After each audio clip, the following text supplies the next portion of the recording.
মোর কামের জায়গাটা তো কেউ গড়েটো দেয় নাই। মোর যোগ্যতাতে পেয়েছি, সেটু নষ্ট করবার তো কে বটে?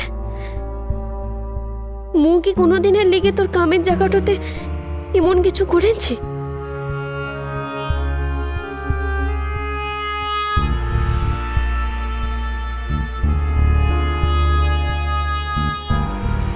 আসছি ম্যাম। হে,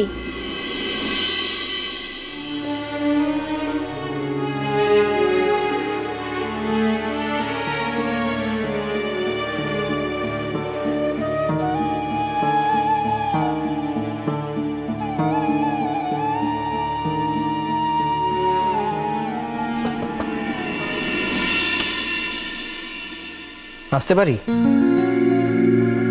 আপনি কি ব্যস্ত আছেন? লালা আইকিন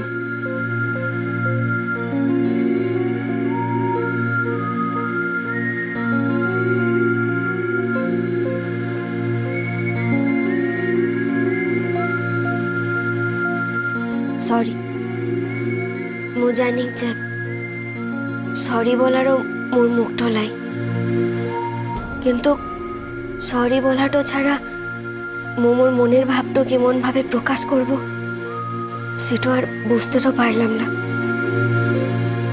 আসলে কালকে যেটা ঘটেছে তার ভেতরতে মোর কোনো হাত তো ছিল না।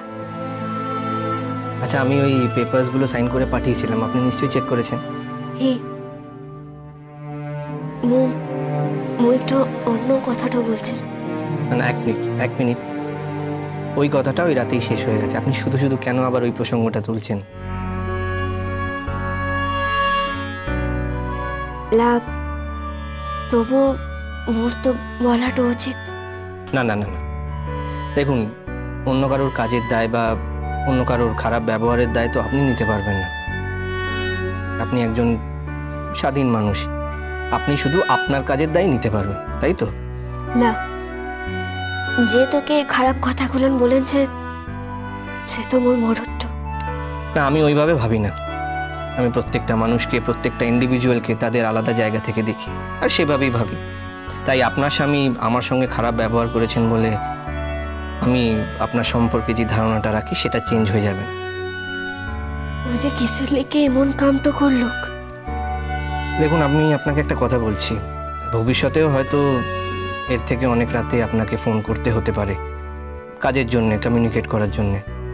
আপনি এই কথাটা কাইন্ডলি আপনার স্বামীকে জানিয়ে রাখবেন, প্লিজ। মু বলেছি মোর মরদটা মাঝে মাঝে একটু খেপেটো যায়। আসলে মোর মরদের বড় দাদাটার এত অসুখলা যে তার লিগে বাড়ির সকলে। বুঝতে পেরেছি, আপনার স্বামীর দাদার শরীর খারাপ, এটা নিঃসন্দেহে একটা দুঃখজনক ঘটনা। কিন্তু আমি সব ব্যক্তিগত ব্যাপারে যেতে চাই না। কে কেন কি কারণে কি করলো সেটা তো আমার জানার দরকার নেই। আমি শুধু এটুকু জানিয়ে দিয়েছি যে এরপরে আমার সঙ্গে যদি খারাপ ব্যবহার করা হয় আমি আমার সম্মান রক্ষার্থে স্টেপ নিতে বাধ্য হব। তখন কিন্তু আপনি আমাকে ভুল বুঝবেন না। আমাদের কাজের সম্পর্কটা যেন নষ্ট না হয়, প্লিজ। আর কোনোদিনের লিগে এমনটা হবে একলা দিবাকর বাবু? আচ্ছা, সেদিন যে এরমটা হবে সেটা কি আপনি জানতেন? জানতেন না তো? তাহলে প্লিজ গ্যারেন্টি দেবেন না। আপনি ভাববেন না, দেখুন, আমাকে দেখে হয়তো নিরীহ মনে হয়, আমার চেহারাটা হয়তো সেরকমই, কিন্তু আমার মনটা নিরীহ নয়। আমার যদি মনে হয় এবং যদি দরকার হয় আমি আমার আত্মরক্ষার ব্যবস্থা করতে পারব। আপনি ভাববেন না। তোর যে অফিসটা থেকে ঘরটা পাওয়ার কথাটা ছিল সে ঘরটা পেয়েছিস? না, এখনো পাইনি। আপাতত হোটেলেই আছি। অফিস অ্যাকোমোডেশন পেতে মোটামুটি 7 দিন লাগবে। ঘরটাতে কে কে আনছে? সরি, ব্যক্তিগত প্রশ্নটা করে ফেললাম। বাহা, আমি এখানে আসার আগে আপনার সম্পর্কে প্রায় সবটাই জানতাম, কিন্তু আমার জানার সঙ্গে আমি এই আমার সামনে বসে থাকা মানুষটাকে একদমই মেলাতে পারছি না। আমি কখনোই ভাবিনি যে আপনি এতটা ফর্মাল হবেন। লা শহরতে এসে শহরের নিয়মগুলোকে তো মেনে চলতে হয় বল। আর শহরের লোকগুলান তো ব্যক্তিগত ব্যাপারে কথা বলাটা পছন্দটা করে না, তার লিখে আর কি। না না না না, আমি একদমই শহরের লোক নয়। রায়গঞ্জকে তো আর শহর বলা যায় না, রায়গঞ্জ মফস্বলী। আমি রায়গঞ্জ থেকে মালদায় গেছি, তারপরে মালদা থেকে কলকাতায়। তাই যেই নিয়মে আপনি অন্য লোকেদের শহরের লোক বলে মনে করছেন, আমাকে কিন্তু সেই নিয়মে শহরের লোক বলা যায় না। বুঝলাম। আমার বাড়িতে বাবা মা ভাই বোন আছেন, ওনারা মালদাতেই থাকেন। আমি কলকাতায় আছি, একাই আছি। এত বড় কোয়ার্টারটাতে একা থাকাটা তো খুব বড় ব্যাপার। হ্যাঁ, এর আগে আমি কখনো কোয়ার্টারে থাকিনি, বাড়িটা কাছাকাছি ছিল তো তাই। এবার দেখি কি করা যায়। বাড়ির লোকেদের মাঝে মধ্যে বলবো এসে থাকতে, বন্ধু বান্ধবরা আসবে। আচ্ছা, আপনার বাড়িও তো কলকাতায়, সেই জন্যই কি আপনি কোয়ার্টার নেননি? হি, তাই বটে। তো বিহাটো করিস নাই? না, এখনো আমার সেই কম্মটি সারা হয়নি। বিহাটো হয়ে গেলে যদি ঘরটাতে বহুটো থাকতো, তাহলে এখন তোর সুবিধাটো হতো। কিসের সুবিধে? বাড়ি সুবিধাটো হতো না, কামের লোকের হাতে রান্নাটো খেতে হতো না, ঘরতে একা লাগতো না, অফিসটা থেকে ফিরে ঘর গোছানোর কোনো দরকারটা হতো না। দেখ, কামের লোক যতই থাকুক না কিনে, ঘরের বহুর মতো তো আর কামটা করবে না বল। বা আমি কিন্তু বিশ্বাসই করতে পারছি না, ভাবতেই পারছি না যে আপনিও এইভাবেই ভাবেন। আমি যাকে বিয়ে করব, যে আমার স্ত্রী হবে ভবিষ্যতে, তার সম্পর্কে আমি কোনোদিন মনে মনে ওই কথা ভাবিনি।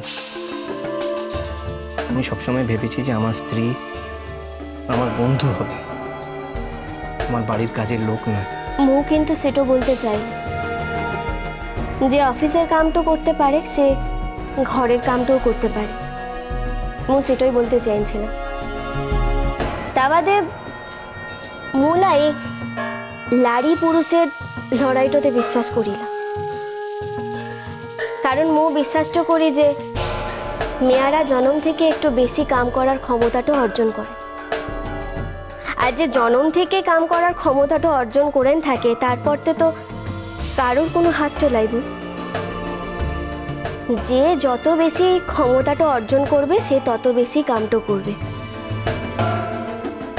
আর সে তো তোর ঘরের কামটা করবে, এতে তো কোনো অসুবিধাটা নাই। আর এতে কিন্তু কোনো নারী পুরুষের সমান অধিকারটা প্রতিষ্ঠা পায় না, এটা কিন্তু অনেক বড় ব্যাপার। আর তা বাদে কোনো পুরুষ যদি অফিসটা থেকে ফিরে কোনো নারীর লিগে এক কাপ চা বানাই নিয়ে আসে, তাহলে কিন্তু আবার নারী স্বাধীনতাটাও হয় না, আবার নারী পুরুষের সমান অধিকারটাও প্রতিষ্ঠিত হয় না। মোর কাছকে অবশ্য এগুলো খুব ছেলে মানুষই বলে মনেটা হয়, অবশ্য এটা মোর বিশ্বাস। তার লিগেই বলছিলাম যে তোর বহুটা যদি অফিসটাতে কামটো করে, তাহলে সে ঘরের কামটাও করতে পারবে। মুই এটাই বিশ্বাস করি। বা পৃথিবী এখন অনেক এগিয়ে গেছে, মেয়েরা এখন শুধু চাকরি করে না, চাকরি ছাড়া অন্য অনেক কাজ করে, যে কাজের সাথে মেধা যুক্ত, যে কাজের সঙ্গে মনন যুক্ত। তাদেরকে এই ঘরের কাজের মধ্যে আটকে রেখে তাদের মেধা, তাদের মনন নষ্ট করার কোনো ইচ্ছে আমার নেই। আর যারা এটা করে তাদেরকে আমি খুব একটা ভালো চোখে দেখি না। ঘরের কাম করলে, ঘর গোছাইলে বা নিজের ঘরের মানুষের সঙ্গে রাধাটো করলে কোনো মেয়ের মেধাটো নষ্ট হয়, এটাতে মু বিশ্বাসটা করিলা। আর যদি ধরে লি তোর কথাটাও সত্যি, যদি ধরে লি যে এই সমস্ত কামগুলো করলে কোনো মেয়ের মেধাটো নষ্ট হয়, তাহলে মু বলবো যে সে মেয়ের মেধাটো নষ্ট হওয়াই ভালো। মিষ্টি কুটুম মিষ্টি কুটুম মিষ্টি কুটুম।